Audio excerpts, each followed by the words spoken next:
Hello guys! Magandang gabi sa inyo lahat. Ito si Mike Padua, Mr. Typhoon. Nagbabalik sa ating pinaka-latest update, special coverage ng ngayon, severe tropical storm na po na si Ada with international name Nok-en. At ito po ay para sa ngayong Sabado ng gabi, Enero 17, 2026. Tagalog version po ito. Pinaglilingkod sa inyo ng Typhoon 2000 at ng Naga College Foundation.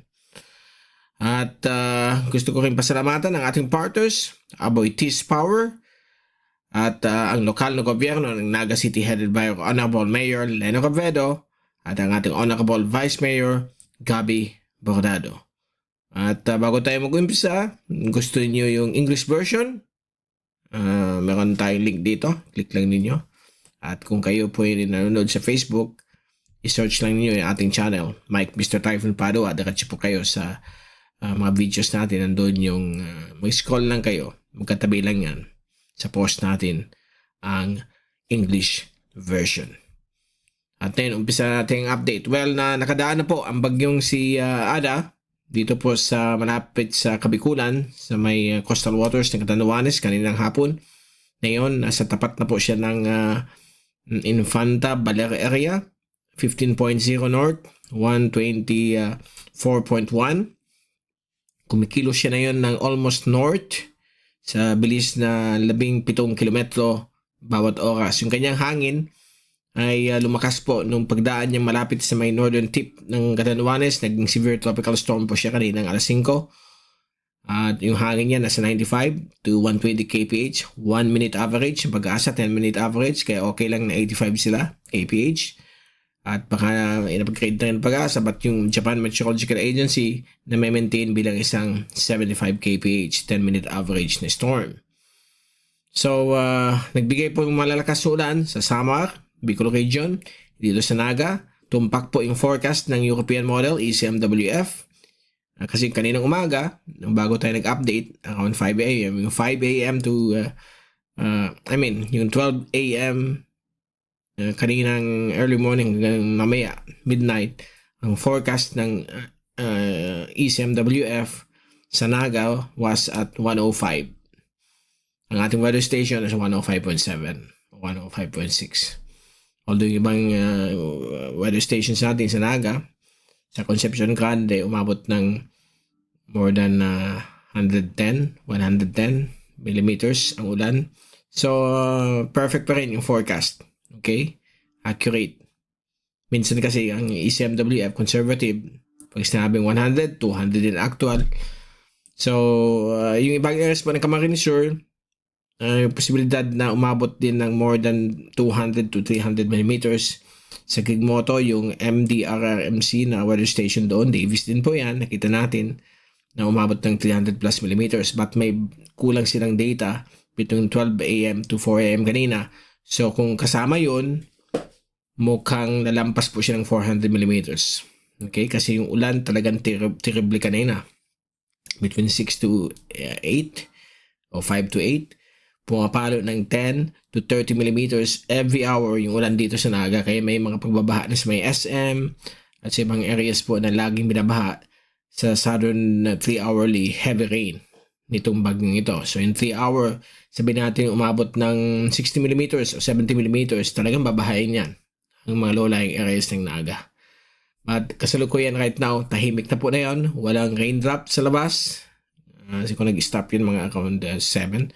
But may hangin, gale force winds, maabot ng hanggang 50 to 60 kph ang bugso. Weather station natin, 51 kph, yung iba 40. So pasok doon sa wind radius na 30 to 60. Yung 95 to 120, maliit na area lang po, malapit sa kanyang sentro. So sa dagat lang yan. Okay, so diretso na tayo sa ating latest fast animation mula sa Windy at UMEDSAT. Yan po, kita ninyo for the past 24 hours. Yan po. Nung gabi, grabing ulan dito sa atin. Tapos na yun, lumampas na po. Nandito po sa may east of Baler and the northern Quezon. So, nandito na yung system na yan. Okay?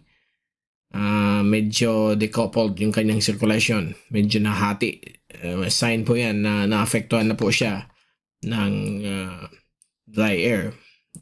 mula sa pababang amihan. But medyo malamig kasi dito ang temperatura.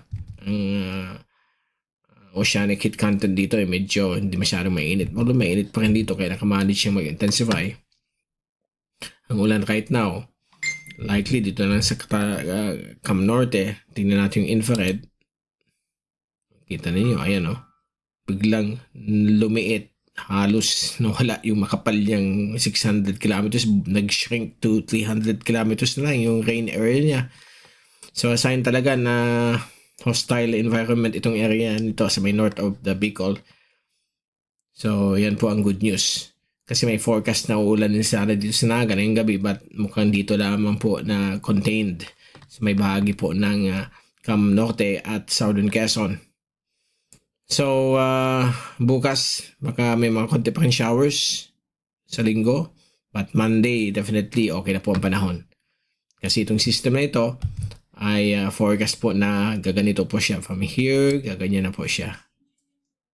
And then matutunaw siya pabalik dito sa may area po ng east of Samar bilang isang remnant low at magiging parte po siya ng shear line doon sa pababang amihan. Remember, shear line is the convergence ng malamig na amihan at mainit na easterlies. Pag nag-collide dyan, ito na parang mga thunderstorms naman po yan. So kung i-summarize natin yung ulan, similar dun sa shear line ng January 5. Although mas konti ito kasi 105 lang dito, and last January 5 166 yung ulan. So wag na tayo mag-worry, hindi po ito magiging gaya ni Christine. Gaya nga sinabi na namin ni Dr. Mahar Lagmay, it's a 100 to 200 return ng mga ganitong system. Pero knock on wood, sana hindi maulit ang ganitong gagaya ni Christine. Ay, parang si Undoy, hindi naman naulit, di ba? 2009 pa yun. So it's a once in a lifetime system.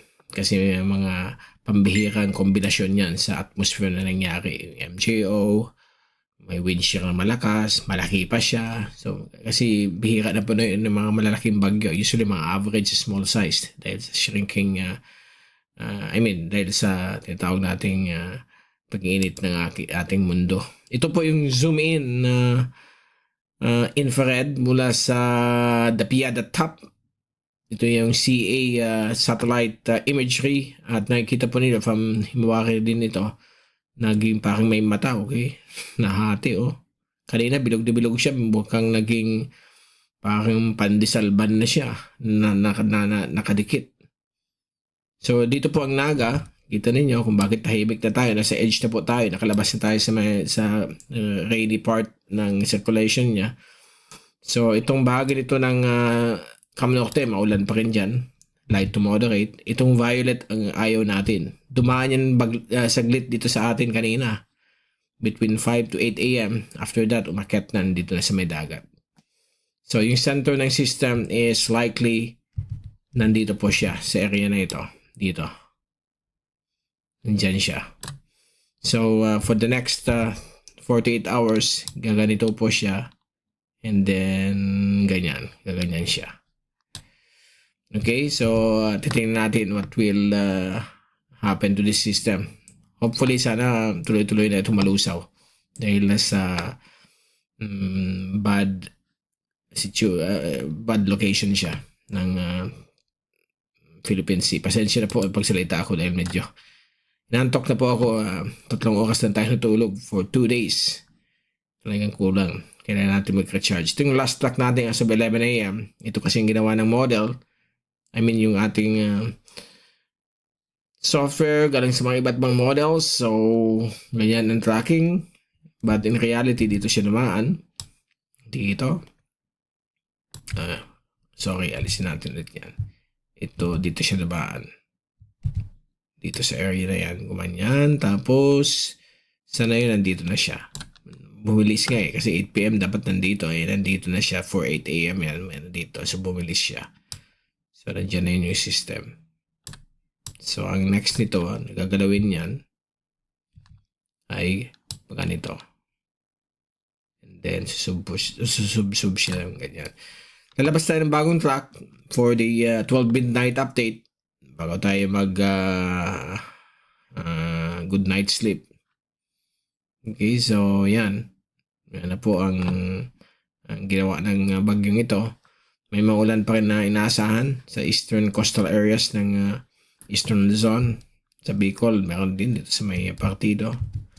So, mag-ingat pa rin dahil pag may mga malalakas na ulan, ito yung track ng Pag-asa, similar din. So, alas nandito na siya. Okay. Nandito kasi yung yung JDWC sa taas na ito. So, most likely, dyan siya sa may tapat ng Pulilio. Balikan natin yung saan na yun? Dito ba yan? Yeah. So, nandito nga siya. Dito sa area na yan. Although baka partially exposed naman itong system na ito. Malalaman natin bukas paglabas ng sunshine. But pwede natin makita yan sa DAPI at the top. Mamaya lalabas din tayo ng final rainfall observation itong system na ito. Ito po yung tracks ng lahat ng Asian agencies. So nakikita niyo halos lahat talaga ay magkakaroon ng clockwise loop. Sanay tayo sa counterclockwise. So clockwise loop for the next 5 days. So ang ganyan tracking niya, ganyan talaga siya. So yan. Iba-ibang meron dito, meron dito. Meron naman dito. So majority of them talagang dito sa Pacific. Okay, what else? Latest model tracks as of 2 p.m. galing sa ito. Wala pa yung CMWF but similar din yan. DeepMind, talagang dagat na dagat. So wala na tayong pangamba dyan system na yan. Last effects na yan sa ating lugar. Okay, iwan ko lang kung mag-shift sa track na American model yan. So most likely dito siya. What else? Signal 2 pa rin. 1 dito sa may eastern section ng Eastern Luzon hanggang Southern Quezon. Marinduque, ginawa na rin 1 kasi may mga rainfalls umabot dyan. 1 pa rin sa may northern at western Samar, Masbate, Sorsogon. But definitely bukas baba na rin yan pag patuloy na pag-alis ng system na ito sa may Philippine Sea. What else? Yan, multimodal comparison. Usapan natin ito. Ilagay muna natin dito sa gitna yung ating video. So right now, yung forecast intensity ay mananatiling within tropical storm strength. But on January 21, 22, pagdating ng amihan, bagsak po yan bilang isang TD or posibleng LPA na lang. Diyan po yung track niya. Similar kanina, yung wind shear. Ito po yung wind shear product. Sana yun, bababa hanggang bukas. But nahihirapan din siyang mag-intensify dahil po medyo malamig na po sa may taas ng Bicol. Hindi na masyado mataas yung oceanic heat content dahil sa nasa winter season tayo na yun sa Northern Hemisphere. At ito po yung inaasahan po for the next 4 to 5 days doon sa lugar ni Nok-en. At yung mangyayari po ay akit po up to 55 kph yung wind shear, so magiging moderate to strong. Medyo delikado siyang mag-dissipate. Okay naman si surface temperature, while yung relative humidity mid-level talagang sharp papunta sa dry humidity. Tingnan nyo down to 40% pagdating ng January 20 to 21 sa lugar ng bagyo, kaya delikadong mag-dissipate po itong si Ada. Okay, kasi wala yung warm moisture. Pag mataas ang water vapor kasi dito, yung warm moisture, mataas ang relative humidity since pababa po siya dahil malamig ang pakating na amihan. Cool, dry area. Kaya babagsak talaga ang humidity. To remember, humidity is the amount of water vapor in the atmosphere. Warm moisture po yan. Since cool, dry air ito, bagsak po yung kanyang humidity for the next 5 days. Now sa ulan, for the next 24 hours for Sunday, yan na po, improving na po sa Bicol. May mga konting ordinary rain na lang po. May system somewhere here, so simula na yung humina. And then, pagdating ng Monday, Tuesday, halos wala na pong precipitation. Okay, shear line. May shear line din sa may taas. Halos okay po ang panahon. May mga konting showers tayong dito sa may Eastern Luzon, Northern Luzon. Sa coastal areas dahil po sa amihan. Kasi 21. Ito hindi ito bababa yung amihan. Medyo mga showers na yun. Mga light drizzles sa ating lugar. Pero malamig at yung hangin 30 to 60 kph again. And pagdating ng Friday to Saturday next week, which is still at medium to low probability, ayan po ang surge ng amihan dito. Ito naman yung shear line. Magkakaroon ng bagong shear line. At take note, dito sa Mindanao, baka umabot ng 50 to more than 100 millimeters ng ulan dahil po sa nandyan po ang shear line by next weekend. Sa atin, amihan.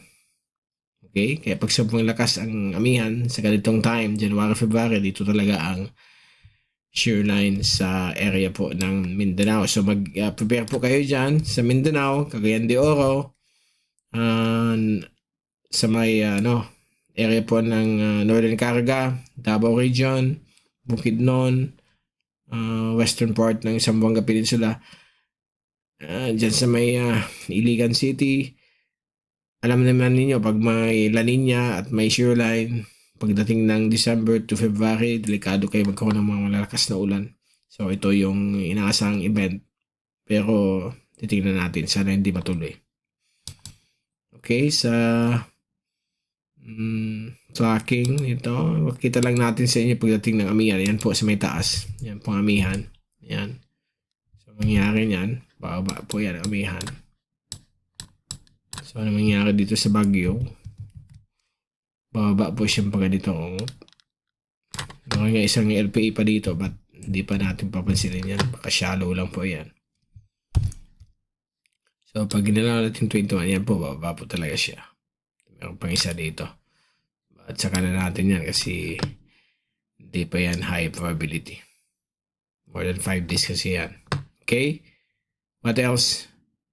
Wave heights. Manatiling 3 to 4 meters ang alon dito sa Philippine Sea. Dahil po yan sa Baguio, bago pagdating ng Monday, Tuesday, ano po ang amihan, pababa. Yan yung mga alon na up to 4 meters din. Ang laki. But halos envelope lahat sa very wave. Very choppy, malaking alon.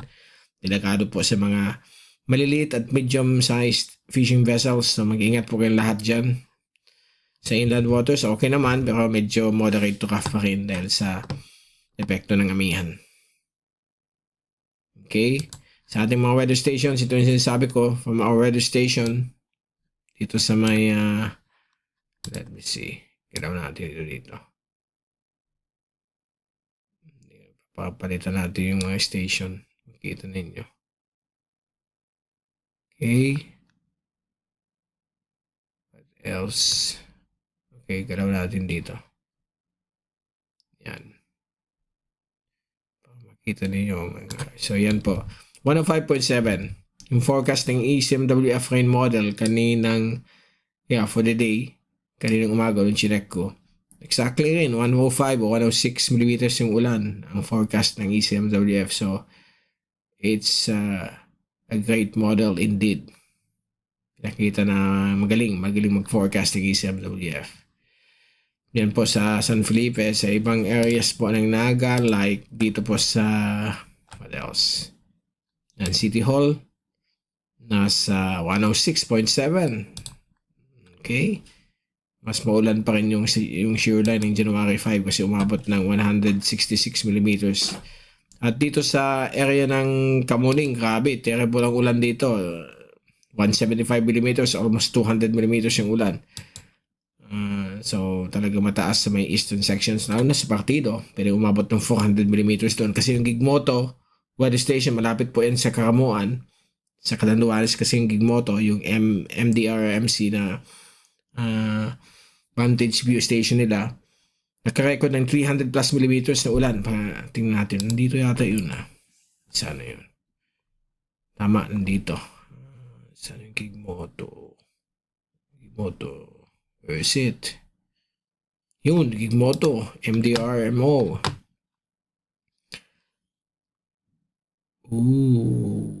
Nasaan na yung daily? 364.4. Grabe. But may kulang na data. Nung tingnan ko yung hourly sa ating app ng WeatherLink, nung alas 12 hanggang alas 5 ng umaga, kulang ng data. Nag-stop na nga ako kaninang 7:30. Siguro walang battery yung WeatherLink Live. Tapos nag-brown out. So hindi na record.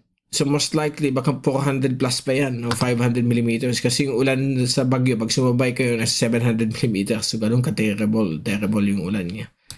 So yan yung MDRMO ng Gigmoto. Kudos sa mga guys doon. Dapat naka-on lang lagi. Siguro walang signal, walang kuryente.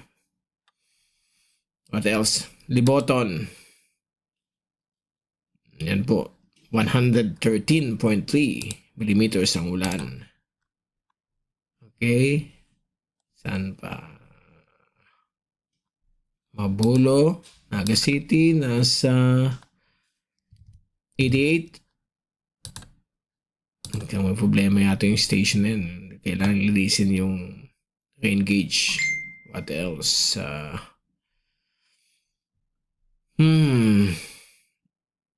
Ramayda Village sa may Concepcion Grande. Ito yung pinakamataas, 121.2.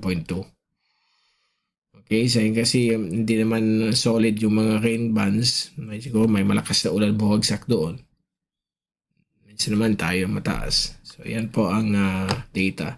Hangin, umabot ng up to 40. Sa weather station natin, up to 51.3 ang bugso. So, pasok doon sa 30 to 60 kph na gust. Dala itong bagyong ito. And then, darating na ang amihan. So, wala tayong shift galing sa habagat ang hangin kasi medyo nasa taas siya eh. And then, lalayo siya. Papalit yung northwesterly winds. Tapos, darating amihan. So, maintain na ganyan na lang po yung hangin. Okay? So, ayun. Yan muna po ang ating pinaka-latest update. Yung mga kababayan natin na naapektuhan ng mga pagbabaha. Lalo na sa may storms yung mayon. Sana nasa mabuti kayong kalagayan. Sana. Let's hope and pray na walang lahar na nangyari. Yan na nakakatakot. Pray natin silang lahat. Sana makarecover kayo fast. Pati yung mga binahang lugar sa buong Bicol at sa summer provinces. Lahat man tayo maahon. Okay.